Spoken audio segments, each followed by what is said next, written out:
Welcome to our podcast, Psychiatric Services, From Pages to Practice.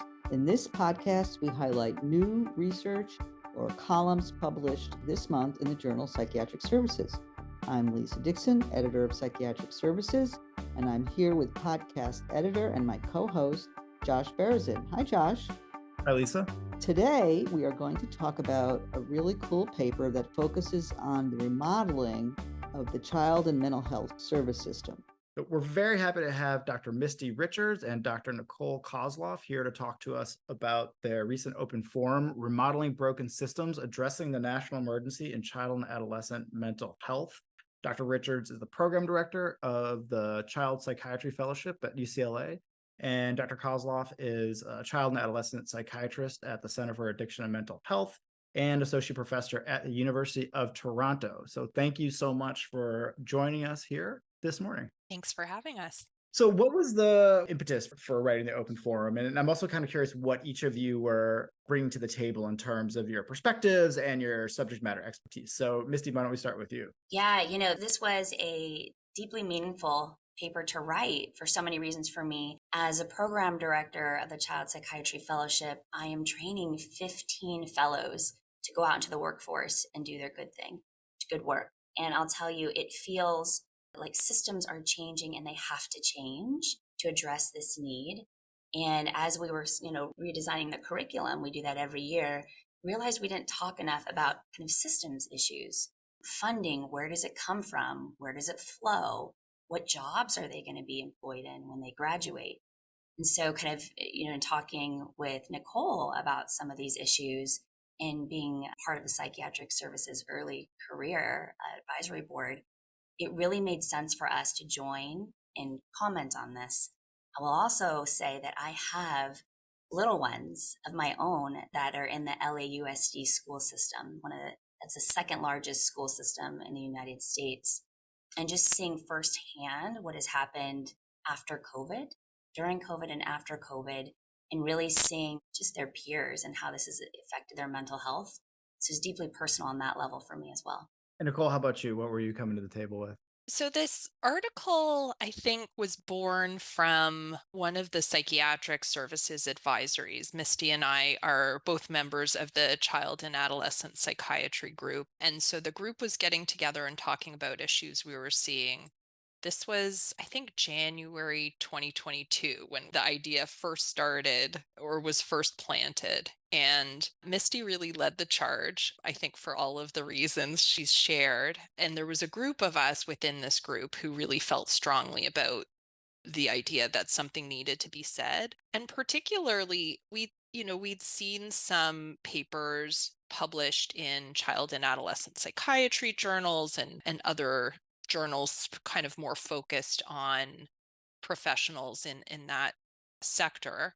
But we hadn't seen anything in psychiatric services was something to bring the crisis that many people with young children or who were working in children's mental health or working in schools were seeing and translating it to that kind of more general audience, along with some solutions. Because the other thing we had seen was papers that reflected increased prevalence of mental health symptoms, increased use of different types of mental health services, but less focused on solutions. The other thing I would say is that there's something kind of therapeutic about in the middle of a pandemic and in the middle of seeing challenges exposed in the systems for children's mental health, coming together and thinking through solutions. I think this in part was a bit of therapy for us. I wanted to just, you referred to your two co-authors, but I wanted to just give you the chance to indicate who else was working on the paper. Yeah, so we had Michelle Franklin, who's a nurse PhD at Duke, and Nicole Benson, who's a child and adolescent psychiatrist and expert in clinical informatics at McLean in Boston.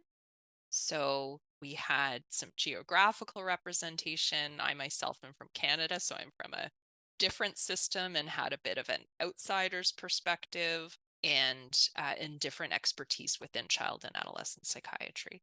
So you mentioned in your answer like the mental health crisis, and in your title you talk about the national emergency. And whenever I see a headline or a title, I always am like, which one are we talking about here? Because I think that the public has kind of one perception of what they think of when they see mental health crisis or mental health emergency. I'm not sure if it always corresponds with like what providers or policymakers see. I think sometimes it does, but I always want to make sure that like everyone's kind of talking about the same thing. So when you have mental health crisis or emergency, what do you have in mind? Misty, maybe we can kick it back to you again to start us off. Yeah, really good question.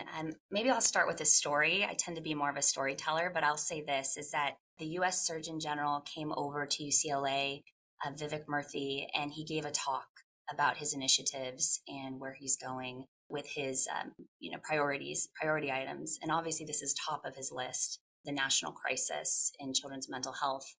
And he gave many sobering statistics. I think he had all of us, obviously, in the audience being child psychiatrists, really listening closely. But what really captivated me and maybe many of the child psychiatry fellows around me was when he stopped and he told a story about his own children. And he talked about his own loneliness, as a leader and feeling isolated during COVID and feeling like he was never enough, and talking about what is happening to children these days in the school setting and his concerns about, number one, loneliness being negatively impacting mental health. And also, what can we do about it on the front lines as child psychiatrists? And really, I think threading through this paper is a common theme, is that the current system that we have established is not going to work. It's not going to get at it.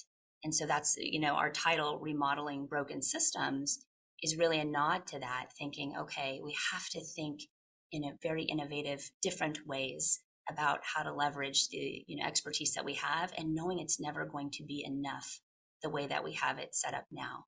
So in terms of child psychiatrists, there's such a dearth of providers. Really, ACAP, which is kind of the American Academy of Child and Adolescent Psychiatry, just issued a statistic that there are 14 child and adolescent psychiatrists per 100,000 children in the United States. And thinking really about that and thinking about, gosh, can we utilize this linear model of one child psychiatrist per one child? It's not going to work. So we have to completely remodel that idea in our minds and think outside of that. And really that's what we're talking about in this paper, is how to collaborate, how to blend, how to fund. We're talking about this in the school system. We're talking about this in collaborative care settings. We're talking about hybrid models of, providing care, whether it be tele or in person. And if you zoom out a little bit, and I think Vivek Murthy did a beautiful job of this, it just helped us sit with the sobering fact that if we keep going the way that we're going, it's not going to cut it. And it hasn't been cutting it. Definitely. And Nicole, what's your view of things coming from Canada? I assume that there's some things that are similar about the systems and also the challenges, and some things that might be a little bit different. So how do you see things looking across the border? So there are many things that are similar. One is that we don't really have a children's mental health system. We have systems that children find themselves in, whether it be the school system, the general healthcare system, the mental health care system. I mean, even to call it a mental health care system, I think is a misnomer, because there are some really good examples of high quality, effective care being provided, but they are often quite fragmented. They are difficult to access. Whether you access them depends on where you live and often other social determinants of health. Having universal health coverage helps, but it is rather specific to general health. There is no universal system of mental health care in Canada. So there's physician and hospital provided services are covered under the universal healthcare system, but many of the roles who we actually rely on to deliver mental health services are not. Psychologists, occupational therapists, social workers, other people providing therapy are not necessarily covered. and mental health services are delivered in different pockets within the general healthcare system, within schools, within private services. And so I think this is not dissimilar from the United States, that again, there's no unified system. And what that means is there's no real accountability, and it's very difficult for young people to slip through the cracks, to end up with no services, or if they are accessing services in one place, the services don't necessarily know about each other, can't communicate effectively, and can't collaborate. So I would say that's unfortunately, I think, similar across the two countries. So one thing that I really, I don't know why, but I really liked the idea of, you're talking about a broken system or broken systems. You talk about the title is remodeling. I'm just wondering, is that something that you, like, how did that word come up? Like, how did you think about remodeling versus like, deconstructing, knocking down, like rebuilding? Like, I don't know, maybe it was just something that was like you had to pick a title and that's what came up, or It's such a great word. It really is a great word. We did. There was quite a bit of debate over that word. We went back and forth. The reviewers didn't like what we had before. We had to kind of really think it through. And I guess the analogy is, if you think about a house or a building, there are parts of the house that are good and that you want to keep or you want to emphasize, but the house as a whole is not working, and it needs to be unified in its design, and it needs some attention, and parts of it do need to be rebuilt. well, I think it captures things well and sets a nice stage for your framework in the paper, which is these 4 domains that you're thinking through. And why don't we get into it a little bit? So you outline changes in kind of each of these domains. And I thought, just to give people a flavor of the sorts of things you're talking about, maybe you could mention one sort of issue in each domain and one sort of idea that you all came up with, because the paper has ideas in each of the domains. But why don't we start with schools? So what's going on in schools that's problematic, and what's either like the general idea or one of the specific ideas that you think would help rebuild and integrate that part of the house? Great question. And who doesn't like a good remodel, right? Who doesn't like a good remodel? If you even think about, homes and how many people have remodeled their homes, that rate has gone up since COVID. It's a thing. And so we love that title. It captures kind of what we were trying to capture beautifully. So thinking about the school systems, it is such a major touch point for children. Everybody goes to school in some capacity, even homeschooling, right? You have, it kind of connects people together. And to an earlier question and point, COVID. So I just want to go back to that and say that COVID there were problems before COVID.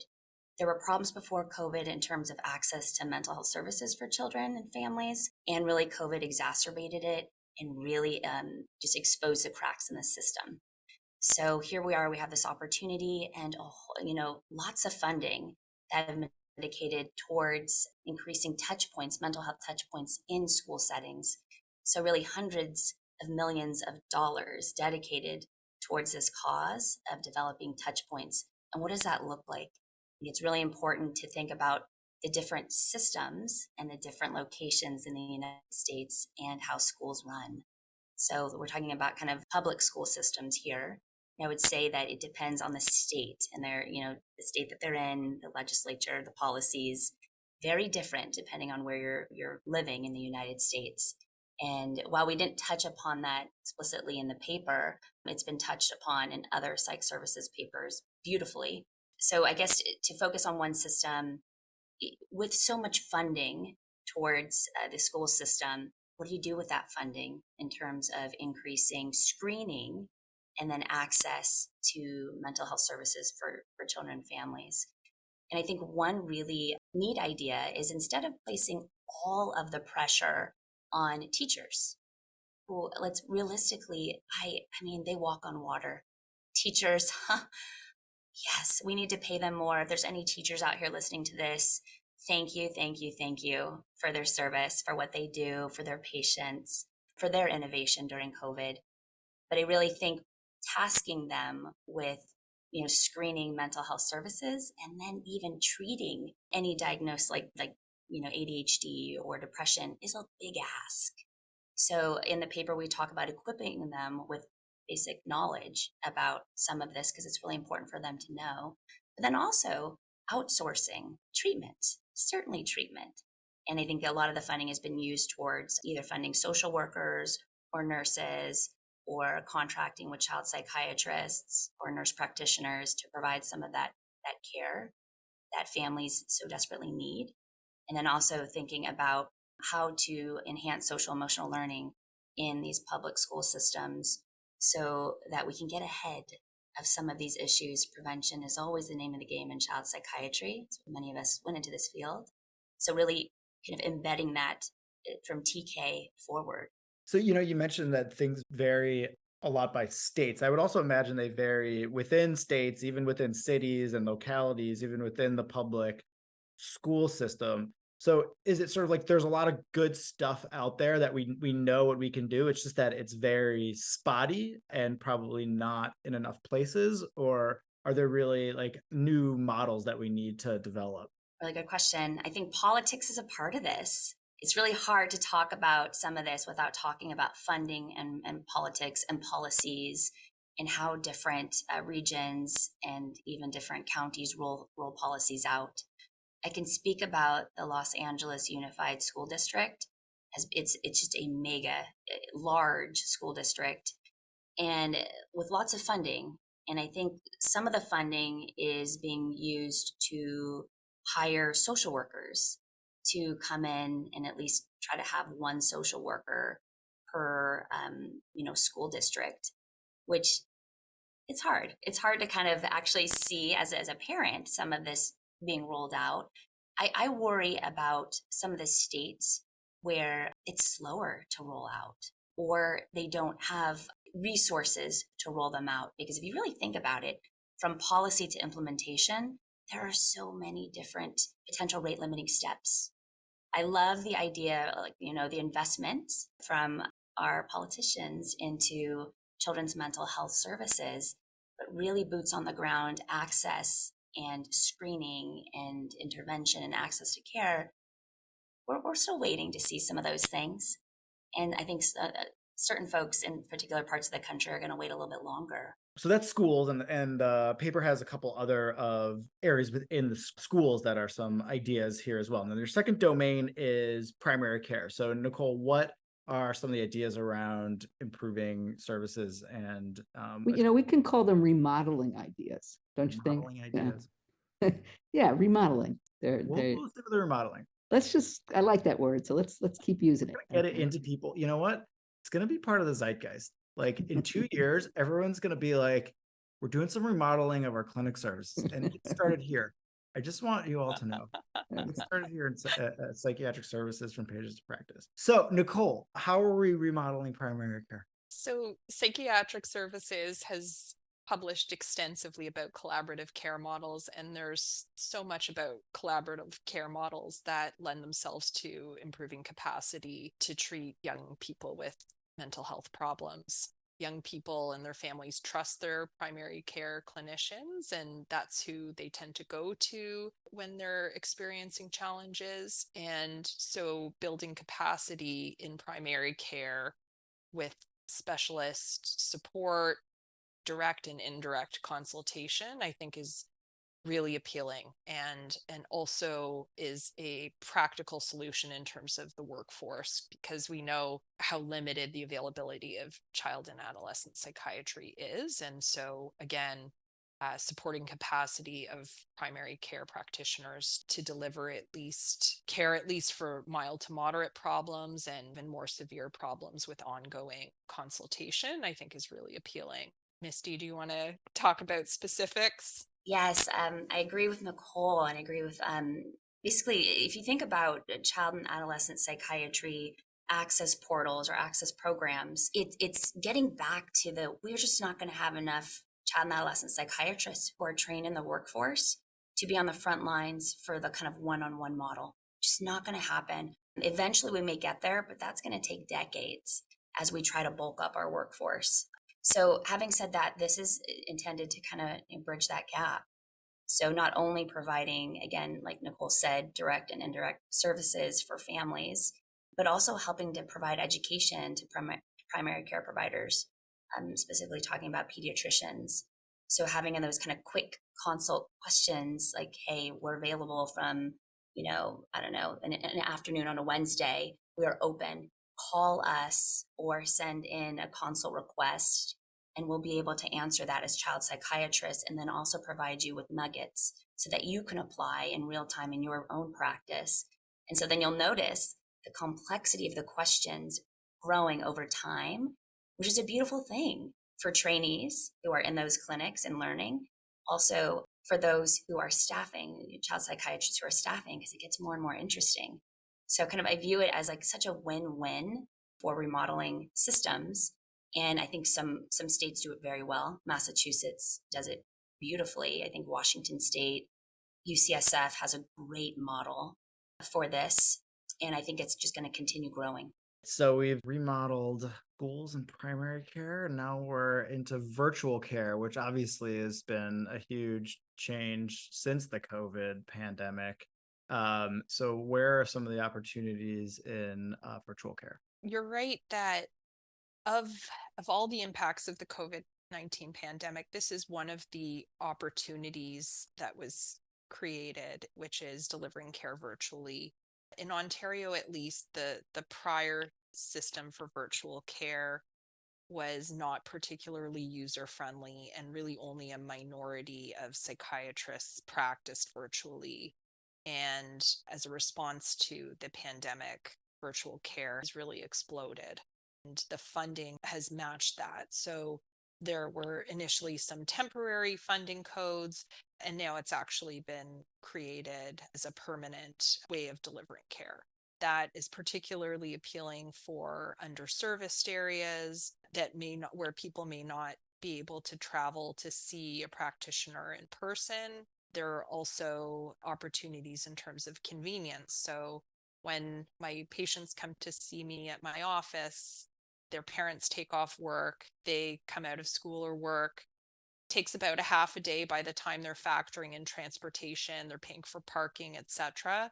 And so to be able to see people where they're at through virtual care, I think is really a game changer. One thing we need to pay attention to is the concept of digital health equity, though, in terms of access to technology, access to broadband internet, and training and capacity to actually use the technology. So there are some ways of addressing that. There are ways of training or teaching people to use technology. And of course, that can have benefits even outside of their use of virtual services.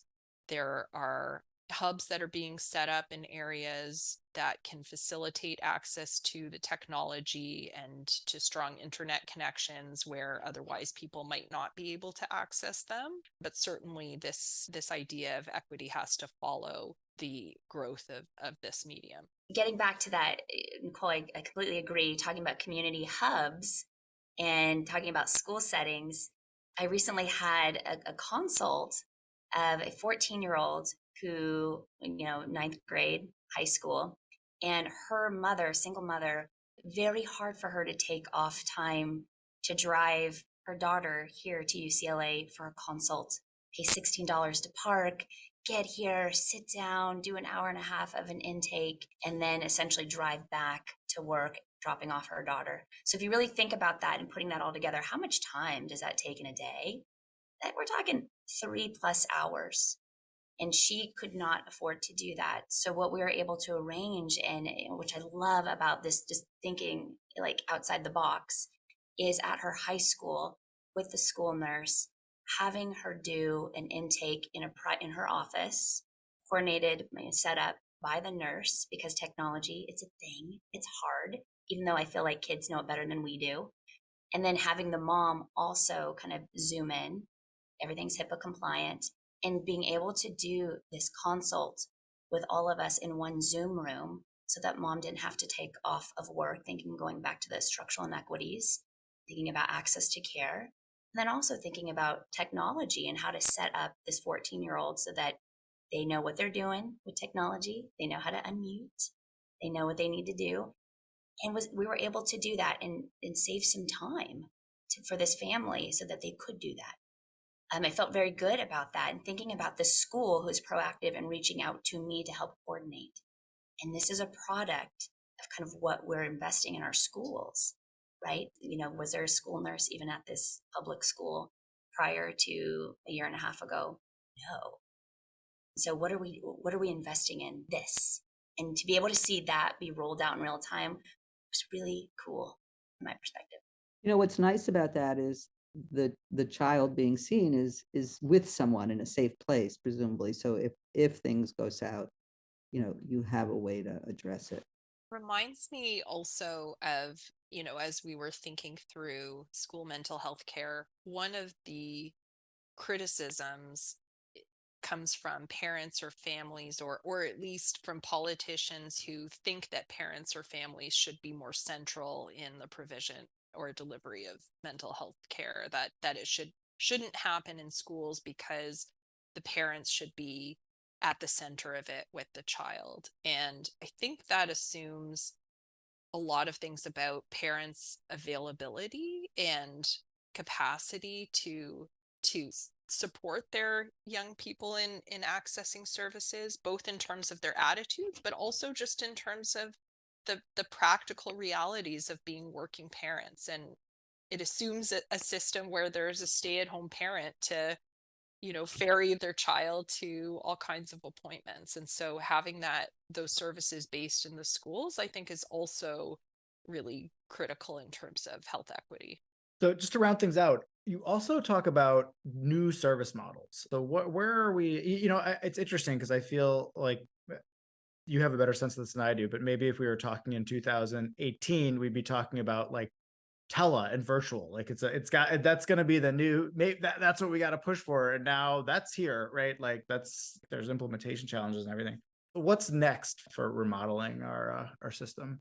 Maybe where we'll start with this is, if you think about, again, COVID and how that kind of just further exposed cracks in the system, what happened as a result of COVID? Well, we realized that many children don't have access to child and adolescent psychiatrists.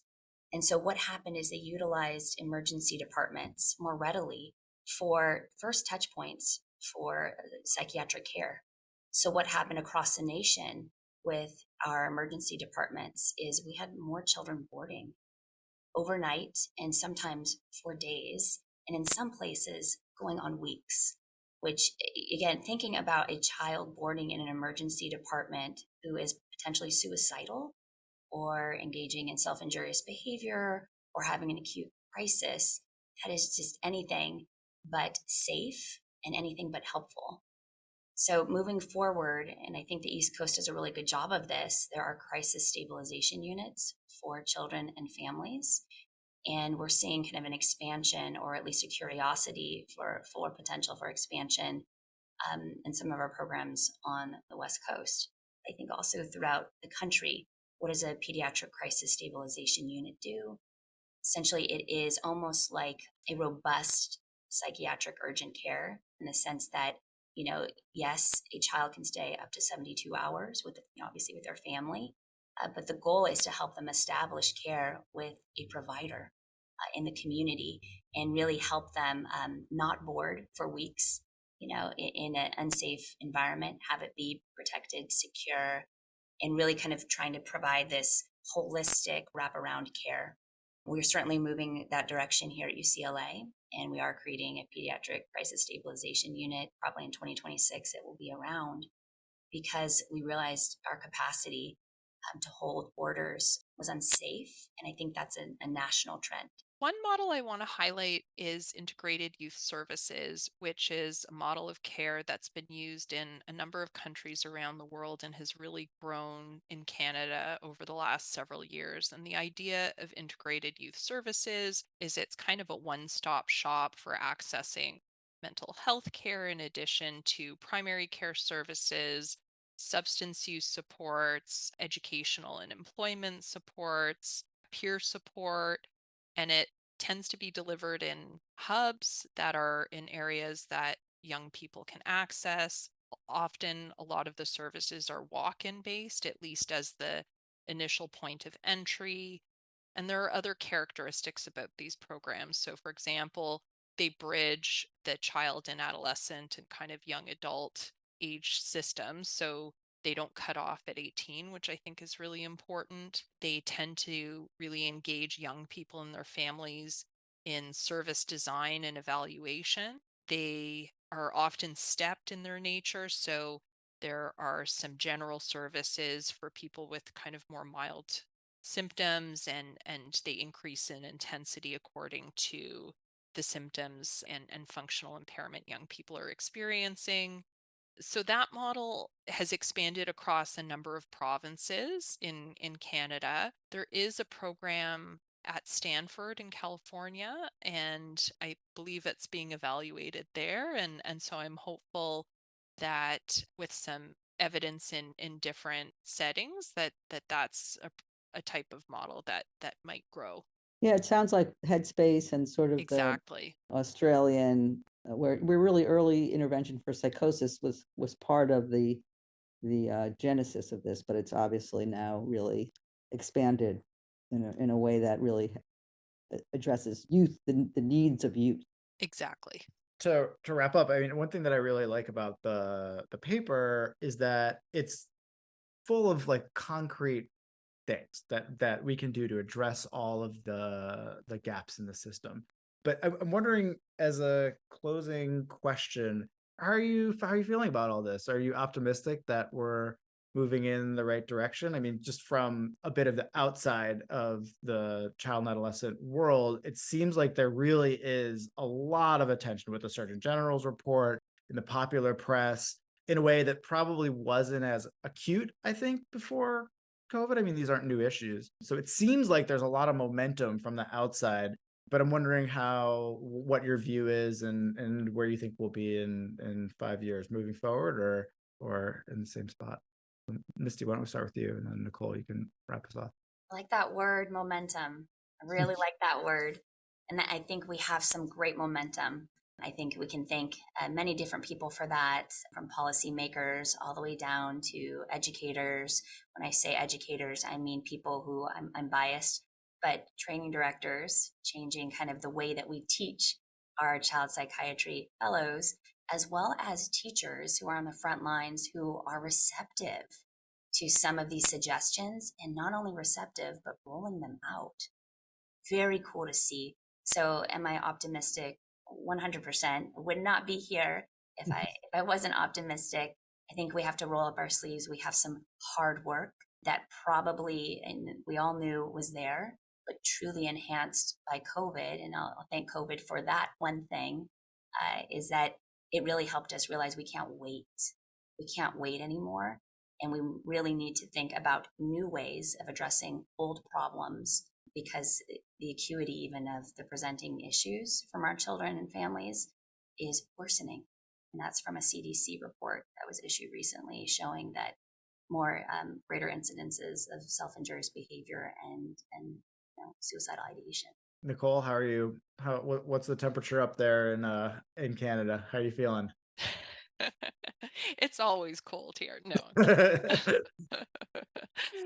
kidding.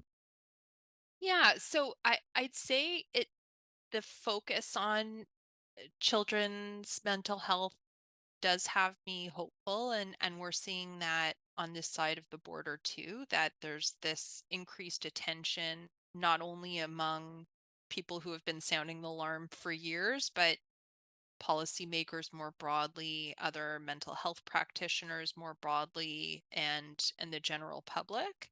I guess one thing that I'm also hopeful about is seeing more and more attention to evaluation, both in kind of specific frameworks like learning health systems, but also more generally. There have been a couple studies recently published with negative findings about, prevention and secondary intervention programs targeted towards young people. And I think that's really important. I think we have to keep ourselves honest and make sure that we're delivering services that work and that have evidence and that don't cause harm. And so I think it's important to make sure that that doesn't undermine all of the other good work we do, and ensure that it helps keep us on top of making sure what we're doing is actually effective and that our money's being well spent. I don't know if that was too off topic. No, it's No. inspirational. Okay. I mean, I think that the cautionary tale is very important, and it without really paying attention to evidence and effectiveness, we have a track record of going down the wrong roads. So I think we'll end on that cautiously optimistic note, and we'll be looking forward to seeing how this plays out, and hope to have you back on sometime to give us an update and some continued ideas. So thank you so much. I really appreciate you. Thank you. This is fun. Thanks for having us. Thank you. Thanks for the opportunity. Bye. That's it for today. Thanks to Aaron Van Dorn for mixing and editing, and Demery Jackson for additional production support. We invite you to visit our website, ps.psychiatryonline.org, to read the article we discussed in this episode, as well as other great research. We also welcome your feedback. Please email us at psjournal@psych.org. I'm Lisa Dixon. I'm Josh Berezin. Thank you for listening. We'll talk to you next time. The views and opinions expressed in this podcast are those of the individual speakers only and do not necessarily represent those of the American Psychiatric Association. The content of this podcast is provided for general information purposes only and does not offer medical or any other type of professional advice. If you're having a medical emergency, please contact your local emergency response number.